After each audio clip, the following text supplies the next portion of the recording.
Integrated अम्बड्समैन Lokpal scheme के banking sector में one nation one एम्बड्समैन ये सिस्टम ने आज साकार रूप लिया है। इससे बैंक कस्टमर्स की हर शिकायत, हर समस्या का समाधान समय पर बिना परेशानी को हो सकेगा। और मेरा स्पष्ट मत है कि लोकतंत्र की सबसे बड़ी ताकत आप ग्रीवेंस रिड्रेसल सिस्टम में कितने मजबूत हैं, कितने संवेदनशील हैं, कितने प्रोएक्टिव हैं, वही तो लोकतंत्र की सबसे बड़ी कसौटी है। साथियों, अर्थव्यवस्था में सभी की भागीदारी को प्रमोट करने की जो भावना है, उसको रिटेल डायरेक्ट स्कीम नई ऊंचाई देने वाली है। देश के विकास में गवर्नमेंट सिक्योरिटीज मार्केट की अहम भूमिका से आमतौर पर लोग परिचित हैं। विशेष रूप से आज जब देश अपने फिजिकल और डिजिटल इंफ्रास्ट्रक्चर को आधुनिक बनाने में जुटा है, अभूतपूर्व इन्वेस्टमेंट कर रहा है, तब छोटे से छोटे निवेशक का प्रयास और सहयोग, भागीदारी बहुत काम आने वाले हैं। अभी तक गवर्नमेंट सिक्योरिटी मार्केट में हमारे मध्यम वर्ग, हमारे कर्मचारियों, हमारे छोटे व्यापारी, सीनियर सिटीजन्स, यानी जिनकी छोटी सेविंग है, उनको सिक्योरिटीज में निवेश के लिए बैंक इंश्योरेंस या म्यूचुअल फंड्स जैसे इनडायरेक्ट रास्ते अपनाने पड़ते थे। अब उन्हें सुरक्षित निवेश का एक और बेहतरीन विकल्प मिल रहा है। अब देश के एक बहुत बड़े वर्ग को गवर्नमेंट सिक्योरिटीज में देश की संपदा के निर्माण में सीधा निवेश करने में और आसानी होगी। ये भी आप जानते हैं कि भारत में सभी गवर्नमेंट सिक्योरिटीज में गारंटेड सेटलमेंट का प्रावधान होता है। ऐसे में छोटे निवेशकों को सुरक्षा का एक आश्वासन मिलता है, यानी छोटे निवेशक को सुरक्षित निवेश पर अच्छे रिटर्न का भरोसा मिलेगा और सरकार को इंफ्रास्ट्रक्चर के विकास के लिए देश के सामान्य मानवीय की आशा आकांक्षाओं के अनुरूप नया भारत बनाने के लिए जो जो व्यवस्थाएं विकसित करनी चाहिए, इसके लिए जरूरी संसाधन मिलेंगे। और यही तो आत्मनिर्भर भारत के निर्माण के लिए नागरिक और सरकार की सामूहिक शक्ति, सामूहिक प्रयास है। साथियों, आमतौर पर फाइनेंस की बातें जरा टेक्निकल हो जाती हैं, सामान्य मानवीय हेडलाइन पढ़ करके छोड़ देता है, और इसलिए सामान्य मानवीय को बेहतर तरीके से इन बातों को समझना और उनको समझाना, मैं समझता हूं कि आज समय की मांग है, क्योंकि फाइनेंशियल इंक्लूजन की बात हम जब करते हैं, तब इस देश के आखिरी व्यक्ति को भी इस प्रोसेस का हिस्सा हम बनाना चाहते हैं।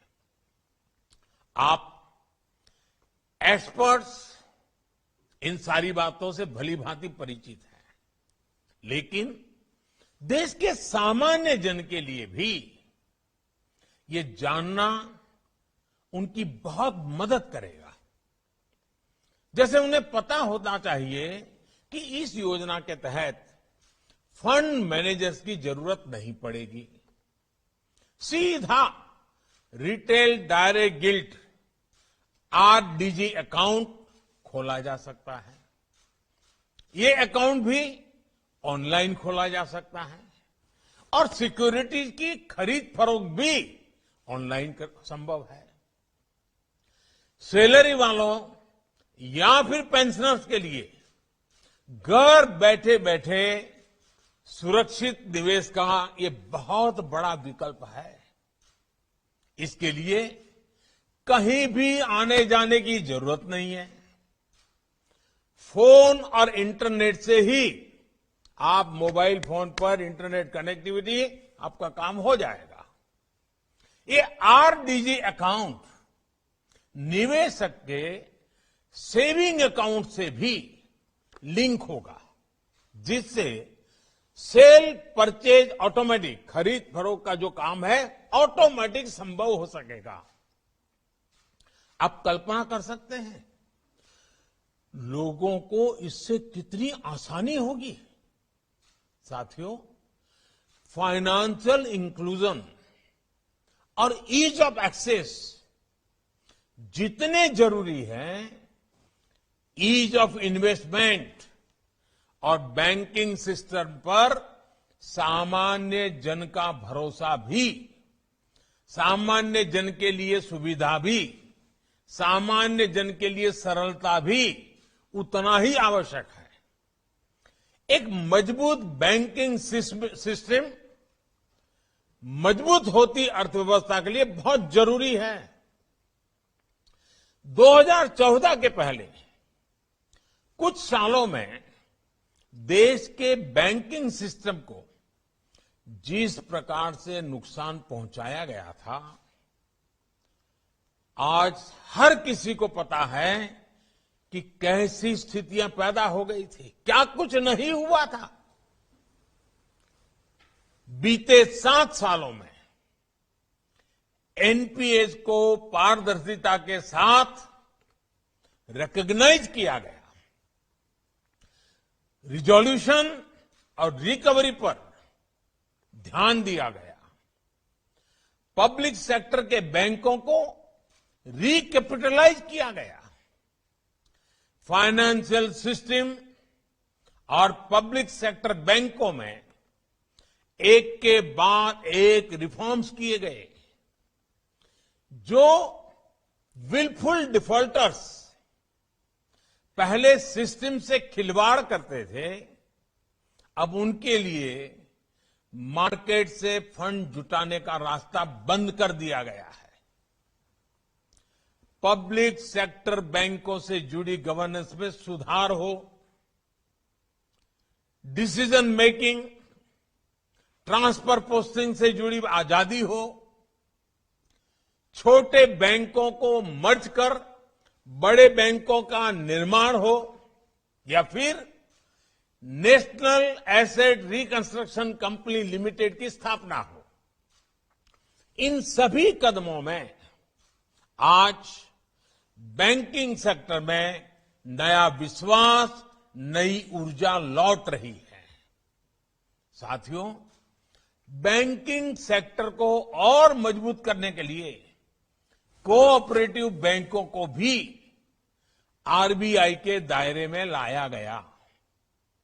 इससे इन बैंकों की गवर्नेंस में भी सुधार आ रहा है और जो लाखों डिपॉजिटर्स हैं, उनके भीतर भी इस सिस्टम के प्रति विश्वास मजबूत हो रहा है।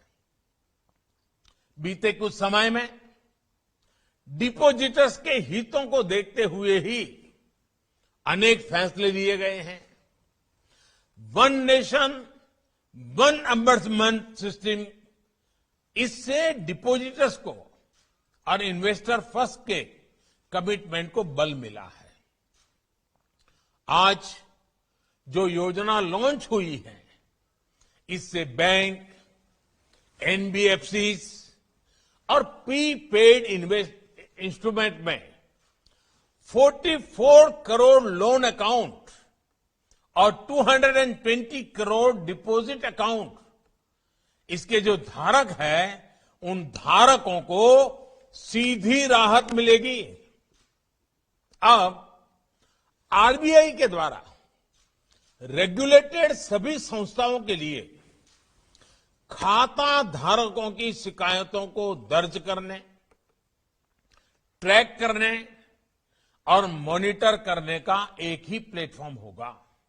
यानी शिकायत निवारण के लिए खाता धारक को अब एक और आसान विकल्प मिला है। जैसे कि अगर किसी का बैंक अकाउंट लखनऊ में हो और वो दिल्ली में काम कर रहा हो, तो पहले होता यह था कि उसको लखनऊ के एम्बड्समैन को ही शिकायत करनी पड़ती थी, लेकिन अब उसे भारत में कहीं से भी अपनी शिकायत दर्ज करने की सुविधा मिल गई है।